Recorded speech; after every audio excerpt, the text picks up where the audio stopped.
T-minus 30 seconds.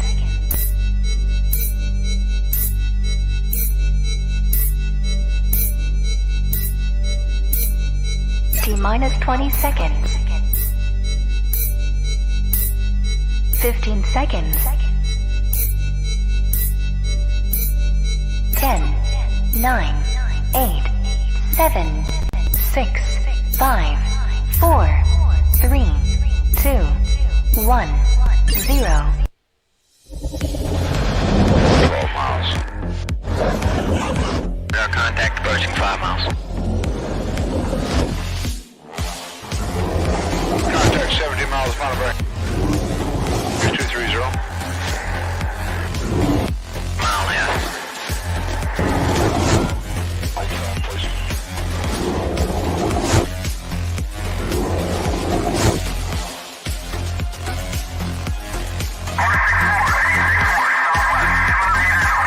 No single contact. 6,000 speed 350, 340. Heads up, it's 30 west, south. Team. 1 Alpha has 2 contacts, 166 at 11, Angels 5.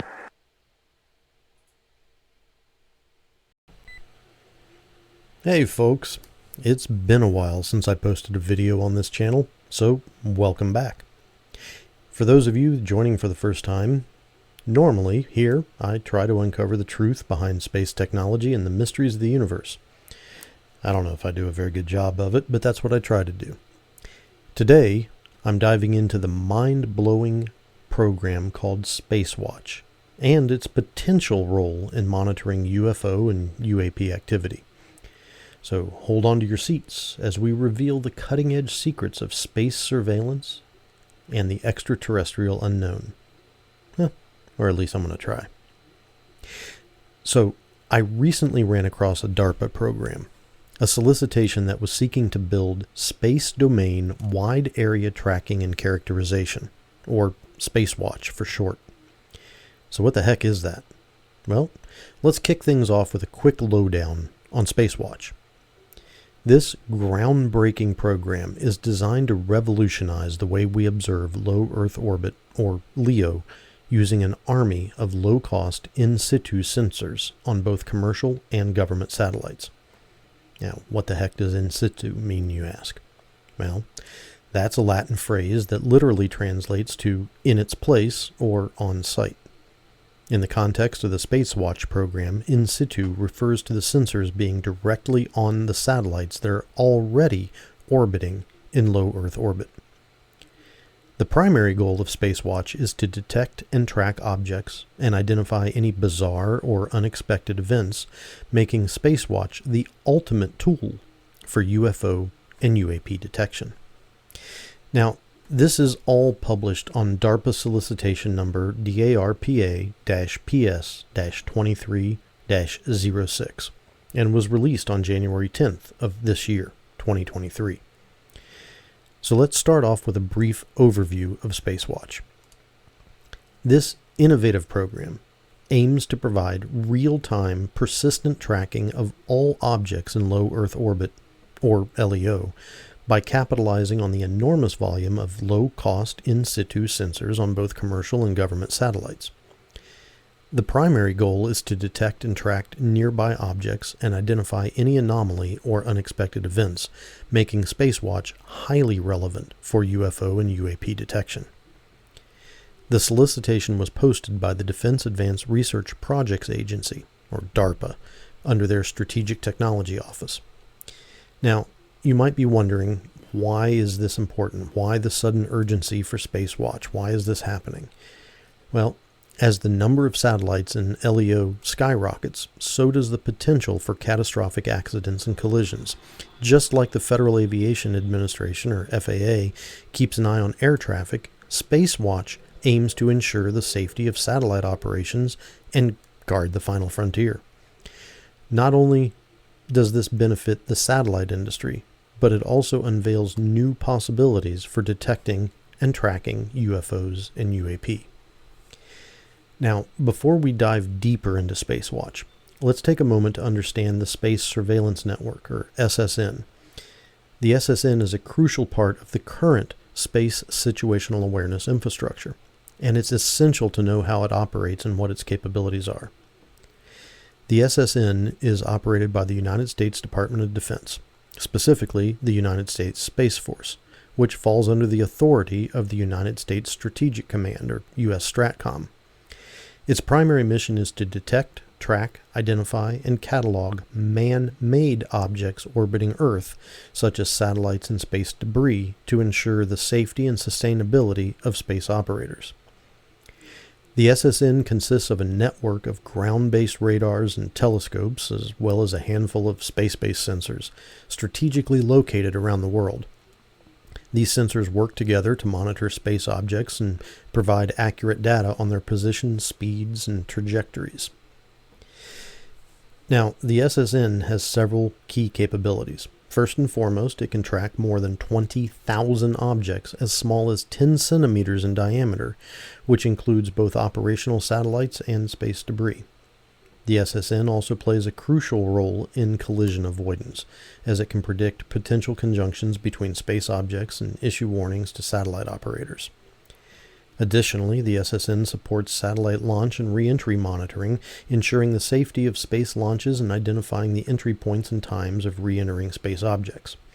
If you've ever wondered, while watching the news, how we predict that defunct Chinese satellites are going to land in the middle of the Indian Ocean, this is the organization that does it. Now, while the SSN is a powerful tool, it does have limitations, such as gaps in coverage and less than optimal sensitivity to smaller objects. That's where the Space Watch program comes into play. They offer a more comprehensive and real-time understanding of low Earth orbit objects by leveraging in-situ sensors on satellites, ultimately enhancing the ability to detect and track elusive UFOs and UAPs. As a byproduct, sure, but it can do it. Now, DARPA's exact description of the Space Watch program is, and I quote, "to provide real-time persistent tracking of all objects in low Earth orbit so that when an anomalous action occurs, operators can be notified in a timely fashion, allowing them to gain and plan and execute appropriate actions." To accomplish this, Spacewatch aims to capitalize on the enormous volume of low-cost in-situ sensors in LEO and on both commercial and government satellites that can contribute to continuous detection and tracking of nearby objects, identify when an anomaly or unexpected event or movement occurs, and then provide relevant details in a timely fashion to ground-based operators who can then direct appropriate actions. Critical to this process will be the establishment of an as-a-service model to incentivize data collection from non-government-owned sensors that can be processed to form a single operational picture of low Earth orbit activities. The U.S. government, specifically the Department of Defense and the Department of Commerce, continue to make significant investments in addressing the Space Domain Awareness, or SDA, mission. As the proliferated LEO or PLEO commercial and defense ecosystems grow, and the need for understanding the environment is growing along with it. As is most fundamental in its level, the SDA is required to ensure safe satellite operations and good stewardship of space, much in the same way that the Federal Aviation Administration fulfills this role for air traffic. Currently, sensing and tracking of space objects is conducted by what we discussed before, the Space Surveillance Network, which primarily uses ground-based radars. Spacewatch seeks to overcome the limitations of these ground-based sensors and add capability and capacity by moving observations from the ground to constellations of satellites throughout low Earth orbit. Specifically, Spacewatch seeks to leverage the growing number of commercial low Earth orbit constellations carrying low-cost but highly proliferated sensor technology to gain a situational awareness throughout low Earth orbit at a fraction of the cost of the existing ground-based approaches. This will provide the opportunity for commercial LEO operators to capitalize on an additional revenue stream by providing on-orbit observations that will make the low Earth orbit environment safer for all participants.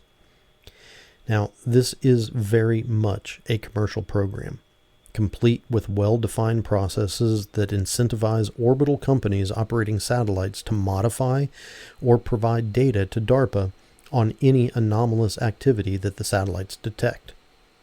To accomplish this, Spacewatch consists of three major components: 2 distinct technical areas and a working group. Technical Area 1, or TA1, is a wide area tracking layer built from commercially hosted sensing and detecting satellites. That's what we've been talking about. These satellites, if opted in by the owning company, would use their existing or modified sensors on orbit to observe their surroundings and then sell that data as a product. The government will not own or operate the sensor equipment. They will only purchase the data products from the sensors that generate them. Now, this becomes important later on. Technical Area Number 2, or TA2, is a real-time automated data fusion and exploitability capability that ingests and processes the data collected from Technical Area 1. This is the think tank, the analysts, the AI, the people that sit at their desks and say, okay, that moved in a very weird way. What is it, and what are we going to do with it? Now, during this program, the Spacewatch government team is going to be working with the commercial operators to design upgrades and modifications to existing sensors, such as star trackers that collect data on the light side of their orbit, and also develop alternative sensors, such as long-wave infrared, to serve as hosted payloads on commercial satellites that can collect data on the dark sides of their orbit. One of the more interesting aspects of this is that the government has stated quite plainly that they are interested in what the current and future satellites can see, where and when they can see it, and how well they can see it. The program metrics for Spacewatch were exactly that, as defined as 3 primary issues. 1, what can satellites see and how well can they see it? Number 2, when, where, and how often can they see it? And number 3, how quickly can a satellite operating company get that information to someone who can actually do something with it? Now, you might be wondering, how exactly can Spacewatch help monitor UFO and UAP activity? Well, the key lies in its ability to overcome the limitations of ground-based sensors, such as the Space Surveillance Network. By moving observations from the ground to constellations of satellite throughout low Earth orbit, Spacewatch can provide a much more comprehensive picture of the sky, making it easier to detect UFOs and UAPs. But will this provide any sort of public information? Sadly, the answer is quite likely no. So, let's address this crucial point about the involvement of civilian organizations in Spacewatch. We've heard a lot about organizations in the government being more transparent when it comes to UFOs and UAPs. And with the amount of information and talking points, one would think that this is actually happening.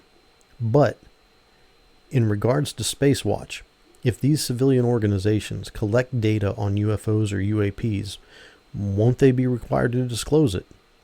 No. The answer is no.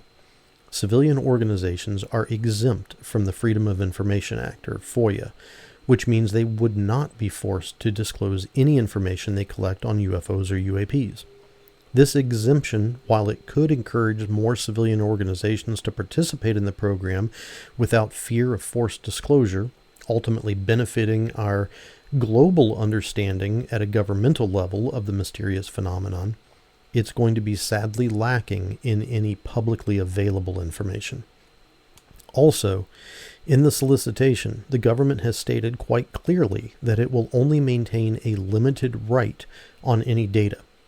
This means that the government's ability to use, modify, reproduce, release, perform on, display, or disclose the data in whole or in part lies only within the government for the limited purpose of evaluation and satisfaction of the requirements of the contracts.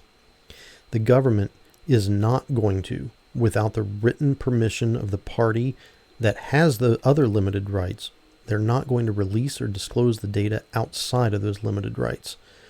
It's just not going to happen. This is, in effect, a full FOIA exemption. So there you have it. The Space Watch program, while it does offer a promising new frontier in UFO and UAP detection and tracking, by leveraging the in situ sensors in low Earth orbit and fostering partnerships with civilian organizations, Space Watch can revolutionize our approach to monitoring these enigmatic phenomenon, all while ensuring the safety and privacy of those involved, which is probably going to be more important than the data that the public gets. If you enjoyed this video, don't forget to hit the like and the subscribe button for more exciting space-related content. And as always, feel free to share your thoughts and questions in the comments below. Until next time, keep exploring the universe.